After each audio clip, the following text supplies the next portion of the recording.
Straight after Kent Tonight, we have a brand new episode of Kent Film Club where we look at the impact certain films have had on our guests live. Joining me now is the show's presenter, Chris Deacy. Well, Chris, we heard the forecast there, finally getting some nice warmer weather after we've had some pretty rainy patches, haven't we? So I wanted to ask you, now we're sort of creeping into summer, are there any films, any blockbusters that remind you of summer? This is a really funny thing because Die Hard, just a few months ago we were talking about as the quintessential Christmas movie, but it was released in the summer. Both Die Hard in 1988 and the sequel Die Hard 2, Die Harder in 1990 were summer blockbusters. The first one was released in February the following year in the UK, but of course they're Christmas-themed films. And it made me think that Jurassic Park, big summer blockbuster, one of the highlights of 1993, I go back that far, and that was also the big Christmas movie 3 years later on BBC One, Christmas Day 96.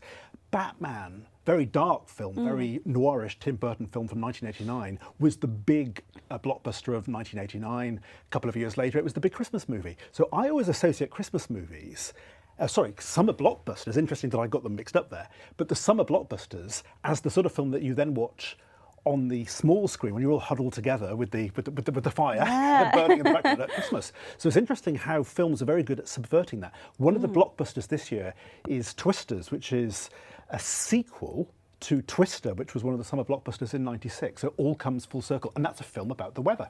Oh, wow. Something that reminds me of summer, a film that reminds me of summer is Grease. For some reason, that film just seems really bright. I think because it's full of colour, there are nice sunny skies. So, yeah, that's something that personally reminds me of summer.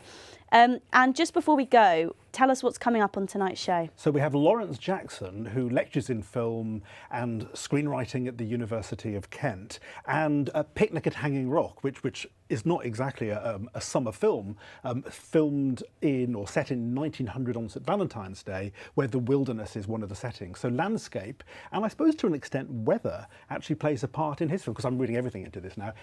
Also Greenberg, a very great indie film from 2011, is also one of Lawrence's choices. So it's a great show. Watch it tonight. Well, I'm feeling like watching something tonight. If I want to watch something brand new, what are you going to recommend for me? Well, I'm going to watch, I've got a rom-com tonight, which is also, I think, showing on Prime, The Idea of You with Anne Hathaway. Yeah, I want to watch that Kingdom one. of the Planet of the Apes is out tomorrow. I'm seeing it in Dover, where, of course, you were yesterday. Recording something quite different. And I shall let you know next week what the verdict is. Yeah, please do. Oh, brilliant. Well, yeah, we can see some of those clips of the film popping up on the screen.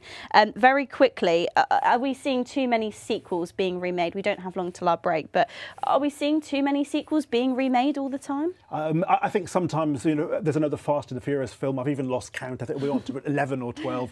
I think the answer is yes, but sometimes they can do it inventively for a different generation. When we get to Barbie 2, if that ever happens, then we'll know we're going down the right path. Well, Chris, thank you so much for joining us. Thank you, People can Sophia. stick around to see a brand new episode of Kent Film Club.